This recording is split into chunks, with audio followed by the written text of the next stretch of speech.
bukanlah macam perbahasan. Okay. Kita pergi yang pertama. Ini yang dibincang daripada awal tadi ni, semua berkaitan dengan qailuna birrad. Okay.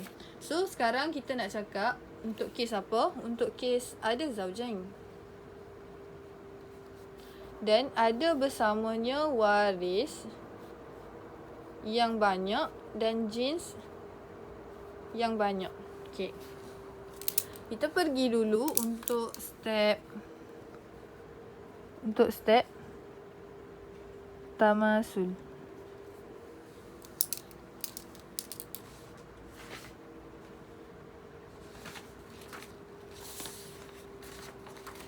Okay, untuk step tamasul, contoh, si mati dan meninggalkan zaujah. Okay, sebelum tu nak cakap yang dekat bahagian ni, dia ada, maksudnya dia tak terhad, bukan nak kata dia tak terhad pada satu pengiraan, tapi lain orang, lain cara pengiraannya. Ada yang menggabungkan satu kolom sampai sini settle. Ada yang buat 2 kolom. Dia ikut, dua-dua boleh. Tapi pastikan betul caranya macam tu. So kalau saya akan asingkan kolom. Kolom atas untuk zaujain, kolom bawah untuk yang selain daripada zaujain. Okay. Kita buat kolom yang pertama, zaujah. Dan okay, si mati meninggalkan zaujah, kemudian meninggalkan al-um, meninggalkan akhul li-um, meninggalkan ukhtun li'um. Okay. Untuk kes ni, macam mana kita nak buat? Kita selesaikan masalah zaujiyah dulu.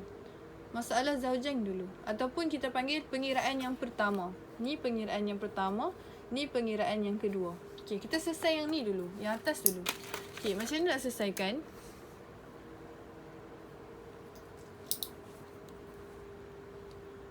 Yang pertama, zaujah kita akan bagi bahagian dia dulu.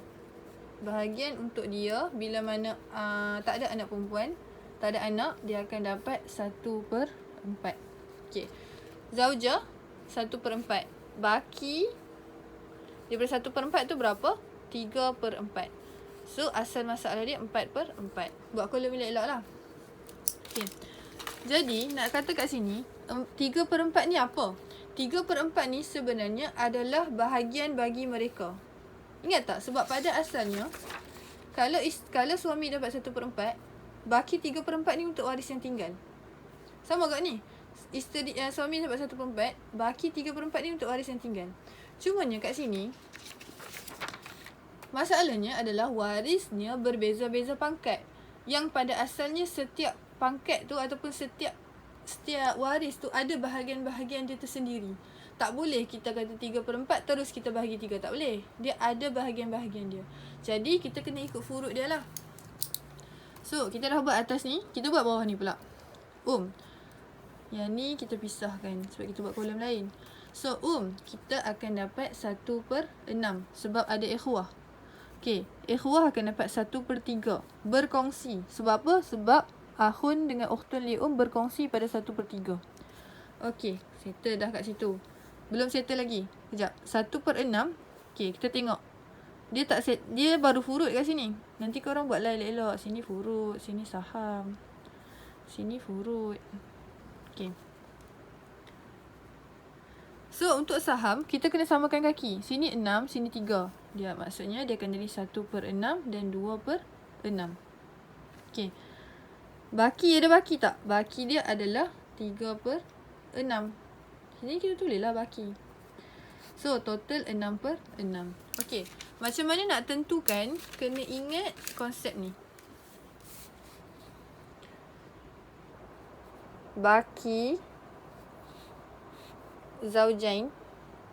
Ada orang cakap baki zaujain. Ataupun ada orang cakap baki pengiraan yang pertama. Tak kisah. Mana-mana je. Baki zaujain ataupun baki pengiraan 1 sama dengan total saham waris lain. Ataupun total saham pengiraan kedua. Okey, ini konsep. Okey, sekarang kita tengok. Apa baki bagi kes zaujain? Sini zaujain, baki dia kat sini. Ni, sini baki dia. Kita refer baki kepada total saham waris kedua ataupun total saham waris lain. So, waris lain 1/6 dengan 2/6. Jadi, totalnya adalah 3. 1 tambah 2, 3. Bukan yang ni tau. 1 tambah 2, 3. Ni baki. Kita ambil total saham. Baki zaujain sama dengan total saham waris lain.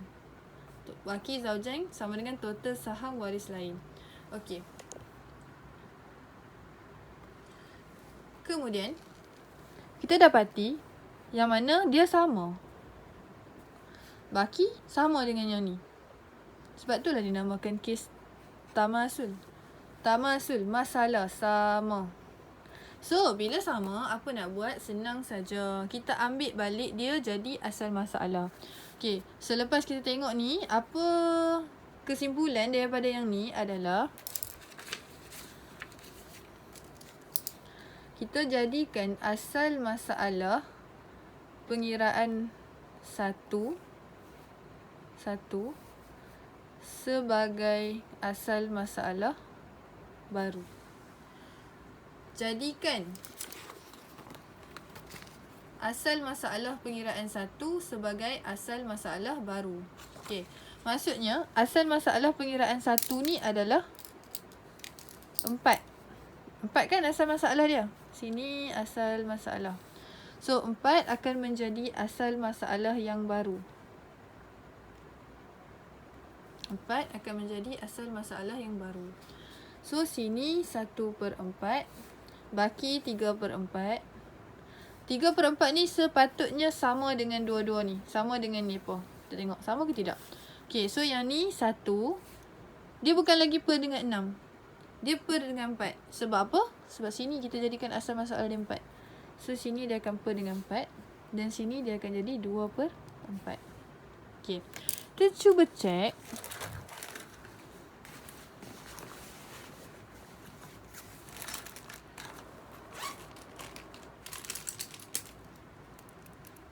Betul tak sini waris lain ni sama dengan baki yang kat sini?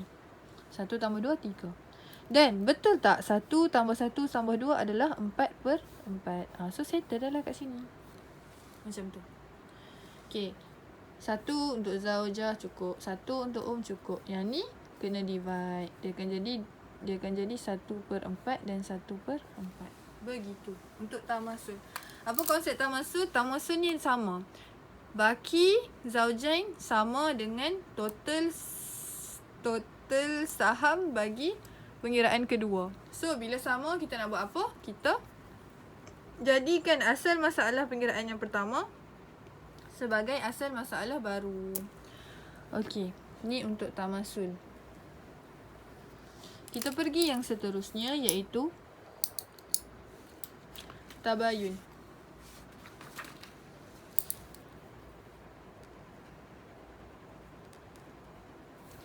Okey, tabayun ni, tak apa, kita try buat dulu. Contoh, si mati dan meninggalkan zaujah. Okey, bila kata ada zaujah ni, splitkan kolom, asingkan kolom. Ikutlah anak sekali pun boleh. Okey, ninggalkan jadah seorang dan bin seorang. Okey, so untuk yang ni, buat macam biasa dulu. Macam yang cakap tadi, buat dulu untuk zaujah. So, zaujah dia akan dapat 1/8 sebab adanya furuk. Okey, 1/8 jadi baki daripada 1/8 tu berapa? Baki dia adalah 7/8. So, asal masalah dia adalah 8/8. Okey, settle untuk zaujah. Dah settle untuk zaujah. Zaujah mendapat 1/8, baki 7/8, asal masalah 8/8. Okey. Tally kan? So, kita buat yang ni pula. Jadah mendapat 1/6. Bin mendapat 1/2. Okey. Baki daripada diorang adalah, kejap. Ni furut. Kemudian saham 1/6. 1/6 dan yang ni menjadi 3/6. So baki kita dapati 1 tambah 2 4. 1 tambah 3 4. So baki dia 2/6. Total adalah 6/6. Okey. Seterusnya. Sama juga macam tadi. Kita nak tengok apa? Tengok baki zaujain. Okey, mana baki zaujain ni? 7. Baki dia 7. Sama tak dengan total saham waris lain bagi pengiraan kedua? Total saham waris lain bagi pengiraan kedua. 1 tambah 3. Bukan yang ni. Ini baki. 1 tambah 3, 4. Okay. So, kita nak tengok hubungan di antara 7 dengan 4. Sama atau tidak? 7 dengan 4 sama atau tidak? Tak sama. Boleh bersatu tak? Tak boleh. Ada hubungan tak? Tak ada. So, bila tak ada apa-apa perkaitan dan tak boleh bersama, maka kita akan darab silang. Macam mana darab silang? Darab silang ni maksudnya 4 dengan 7, sini akan darab dengan 4. Sini akan darab dengan 7. Sini darab 4, sini darab 7. Okey. Kemudian kita buatlah kolom sebelah ni. Yang mana 1 darab 4, 4. Okey, sebelum tu tentukan asal masalah dulu. Macam mana tentukan asal masalah? Sama juga macam tadi.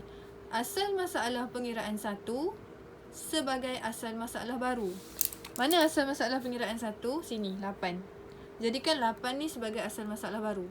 Cuma dekat sini 8 kita darab dengan 4. Semua ni kita darab dengan 4. So bila 8 darab dengan 4, asal masalah baru dia adalah 32. Bukan 8 tapi 32 sebab dia darab dengan 4.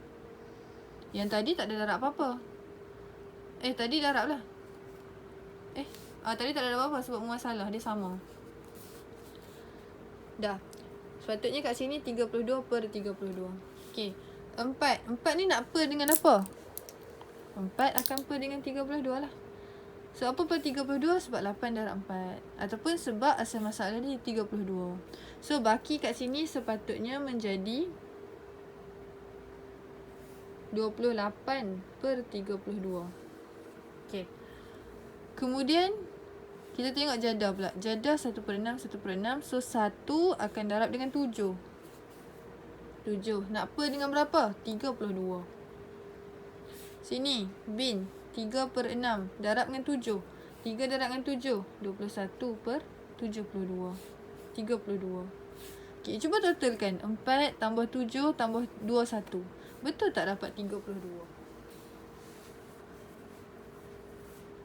Okey, begitu caranya. Cuma nanti dalam exam tu dia dah lengkap. Yang ni buat untuk kefahaman sahaja. Okey, tamasul sama. So, jadikan je asal masalah pengiraan 1 sebagai asal masalah baru. Kalau yang ni, dia tak sama.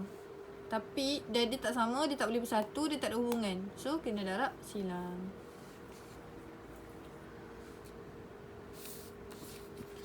Okey, seterusnya.